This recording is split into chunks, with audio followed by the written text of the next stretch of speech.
O cenário político em Brasília ganhou novos contornos nas últimas semanas com a intensificação de investigações e a sinalização de possíveis delações premiadas envolvendo o chamado caso Banco Master. O clima nos bastidores é de expectativa e tensão, especialmente após a confirmação de que dirigentes ligados ao escândalo pretendem colaborar com as autoridades. O caso ganhou proporções nacionais depois que autoridades apontaram um rombo estimado em cerca de 40 bilhões de reais, afetando o sistema financeiro e gerando impacto direto no Fundo Garantidor de Crédito. A dimensão do prejuízo levou o episódio a ser classificado por integrantes da equipe econômica como um dos maiores escândalos já registrados no setor bancário brasileiro. A partir daí, abriu-se uma série de frentes de investigação, tanto no Judiciário quanto no Congresso Nacional.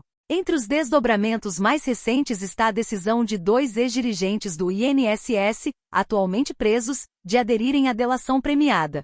Segundo informações que circulam em Brasília, eles estariam dispostos a detalhar a dinâmica do suposto esquema e citar nomes que até então não haviam sido formalmente implicados. A possibilidade de que figuras com conexões políticas sejam mencionadas elevou ainda mais a temperatura no meio político. Paralelamente, também surgiram relatos de que um empresário conhecido como Careca do INSS avalia colaborar com as investigações. A motivação, segundo interlocutores, seria a tentativa de atenuar a situação jurídica de familiares envolvidos no caso. Caso a delação se concretize, a expectativa é que novas informações sobre contratos, repasses e eventuais articulações políticas venham à tona. Outro ponto que chama atenção é a situação de Daniel Vorcaro, ligado ao Banco Master. Ele foi convocado para prestar esclarecimentos na Comissão de Assuntos Econômicos do Senado, que criou um colegiado específico para aprofundar a análise do caso. A audiência está prevista para os próximos dias e promete ser um dos momentos mais aguardados do calendário político recente.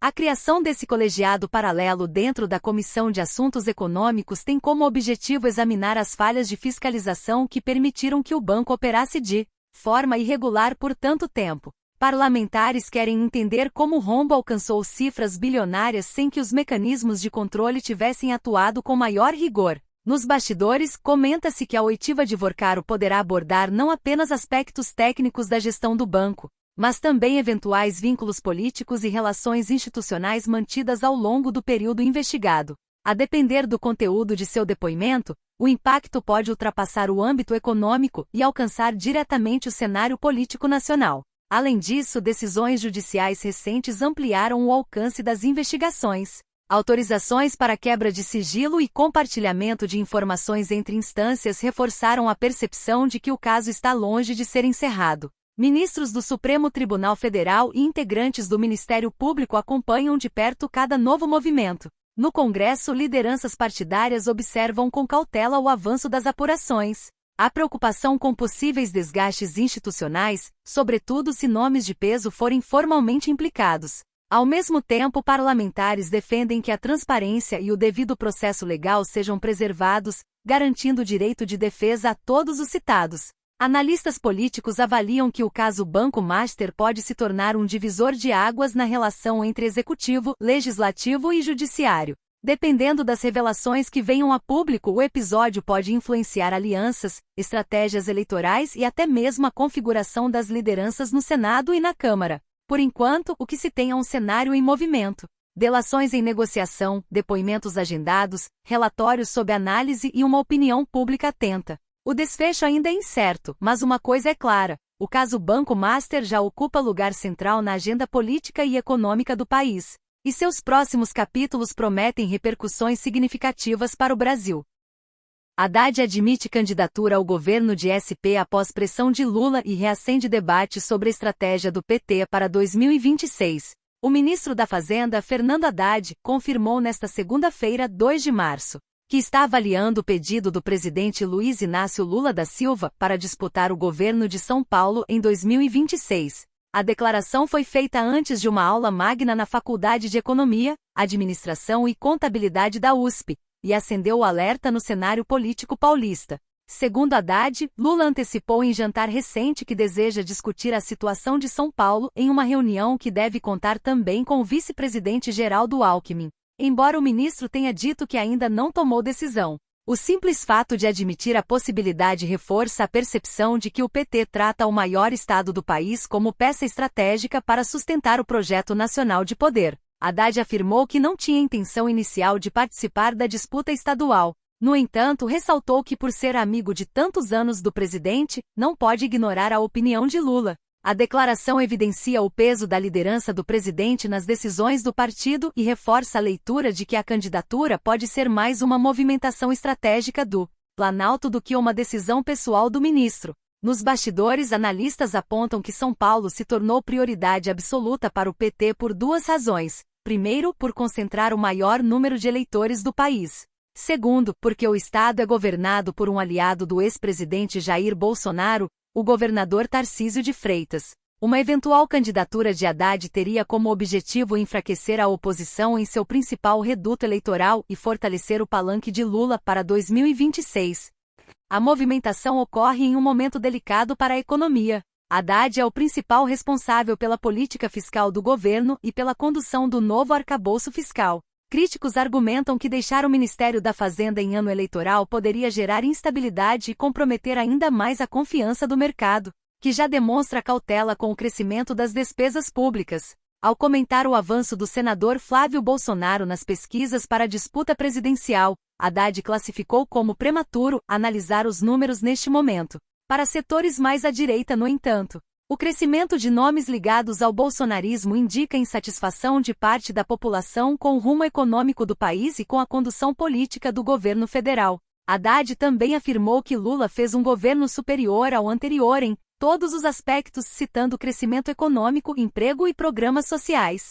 A declaração contrasta com críticas frequentes sobre aumento da carga tributária, expansão de gastos públicos e dificuldade em avançar reformas estruturais. Economistas liberais sustentam que o crescimento observado até agora é impulsionado por fatores externos e pelo agronegócio, e não por uma política econômica inovadora. Dentro do próprio cenário político, a possível candidatura de Haddad levanta dúvidas sobre sua viabilidade eleitoral. Em 2022, ele foi derrotado no segundo turno por Tarcísio de Freitas na disputa pelo governo paulista. O desafio agora seria reconquistar um eleitorado que historicamente tem se mostrado resistente ao PT em âmbito estadual. Outro ponto observado por críticos é que a entrada de Haddad na corrida paulista pode ter como objetivo blindar o governo federal em caso de desgaste econômico até 2026. Ao deslocar o ministro para uma disputa estadual, o Planalto poderia reorganizar a equipe econômica e tentar reposicionar sua narrativa diante do eleitorado. Enquanto isso, Lula articula alianças e reorganiza seu campo político para enfrentar uma eleição que promete ser polarizada. A direita aposta na consolidação de um nome competitivo para enfrentar o presidente, e São Paulo surge novamente como campo central dessa batalha. A decisão final de Haddad deve ocorrer após a reunião prometida com Lula e Alckmin. Até lá, o cenário permanece em suspense. O que está em jogo não é apenas o governo de São Paulo, mas a estratégia nacional do PT para 2026 e o equilíbrio de forças entre direita e esquerda no maior colégio eleitoral do Brasil. Se Haddad aceitar a missão, a disputa paulista poderá se transformar em um dos confrontos mais emblemáticos da próxima eleição. E a pergunta que fica é clara: essa movimentação fortalece o projeto de Lula ou abre espaço para um novo avanço da direita em São Paulo? Representação contra Flávio Bolsonaro no TSE amplia embate entre oposição e governo e reacende debate sobre limites da pré-campanha. O deputado federal Lindbergh Farias protocolou nesta segunda-feira uma representação no Tribunal Superior Eleitoral contra o senador Flávio Bolsonaro, alegando prática de propaganda eleitoral antecipada durante ato da direita realizado no último domingo 1º, na Avenida Paulista, em São Paulo. Segundo o parlamentar do PT, o discurso do senador teve inequívoca carga eleitoral e transformou a manifestação em um palanque político. O evento marcou a primeira grande mobilização nacional da oposição após Jair Bolsonaro indicar oficialmente o nome do filho como pré-candidato ao Planalto. Entre os trechos citados na representação está a fala em que Flávio afirmou ter dito ao pai: "Eu falei, pai, em janeiro de 2027, você vai pessoalmente subir aquela rampa do Planalto junto com o povo brasileiro. Para Lindbergh, trata-se de manifestação com objetivo eleitoral imediato. Já aliados do senador argumentam que não houve pedido explícito de voto. ponto que costuma ser determinante nas decisões da Justiça Eleitoral sobre o que configura propaganda antecipada. Críticas ao STF e o centro da atenção institucional. Outro eixo da representação envolve declarações críticas ao Supremo Tribunal Federal. Durante o ato, Flávio defendeu o impeachment de ministros que, segundo ele, descumprirem a lei, e afirmou que o eleitor terá a chance de escolher senadores comprometidos com o que chamou de resgate da democracia. Na visão do deputado petista, o discurso representaria tentativa de pressionar a jurisdição constitucional por meio do processo eleitoral. O documento fala em instrumentalização do poder político eleitoral para retaliar ministros da Corte. Para setores conservadores, no entanto, a crítica ao STF faz parte do debate político legítimo e está amparada pelo próprio texto constitucional, que prevê o mecanismo de impeachment de ministros pelo Senado. Juristas alinhados à direita sustentam que defender mudanças ou responsabilizações institucionais não pode ser confundido automaticamente com abuso eleitoral, multa, alcance e possíveis desdobramentos. A representação pede que o TSE reconheça propaganda antecipada e aplique multa prevista na Lei das Eleições, que pode variar de R$ 5.000 a R$ 25.000, o valor equivalente ao custo estimado da suposta promoção eleitoral. Além disso, Lindbergh solicita providências complementares para evitar reiteração da conduta e preservar a igualdade de oportunidades no processo eleitoral. O pano de fundo é a regra que determina que propaganda eleitoral só pode ocorrer oficialmente a partir de 15 de agosto do ano da eleição. Contudo, a própria legislação permite manifestações políticas, posicionamentos ideológicos e eventos partidários, desde que não haja pedido direto de voto. É justamente nessa zona cinzenta que a disputa jurídica deve se concentrar: os atos da direita e o novo momento da oposição. Os atos do último domingo ocorreram em mais de 20 cidades brasileiras e tiveram como foco críticas ao governo de Luiz Inácio Lula da Silva, a condução da economia e a atuação do STF. Analistas avaliam que a mobilização representa uma reorganização da direita após período de retração política. A oficialização de Flávio como nome indicado por Jair Bolsonaro sinaliza a estratégia de continuidade do capital político bolsonarista.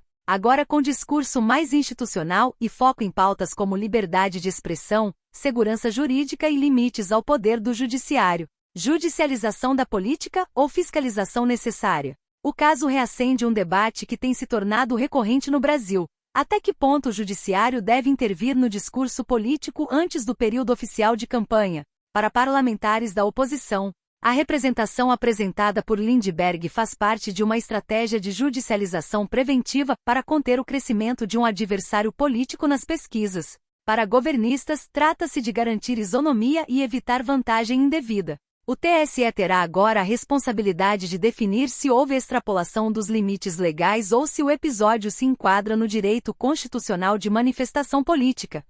Um teste para 2026. Independentemente do resultado, o episódio já produz efeito político. Ele consolida Flávio como protagonista do campo conservador e coloca o debate institucional no centro da pré-campanha presidencial. Se a Corte entender que houve propaganda antecipada, poderá sinalizar maior rigidez no controle do discurso pré-eleitoral. Se rejeitar a representação, abrirá precedente para manifestações políticas mais intensas nos próximos meses. O que está em jogo vai além de uma multa. É a definição dos contornos da disputa eleitoral que se aproxima. E a pergunta que ecoa no cenário político é direta: estamos diante de campanha antecipada ou apenas do início inevitável de um debate nacional que já começou nas ruas?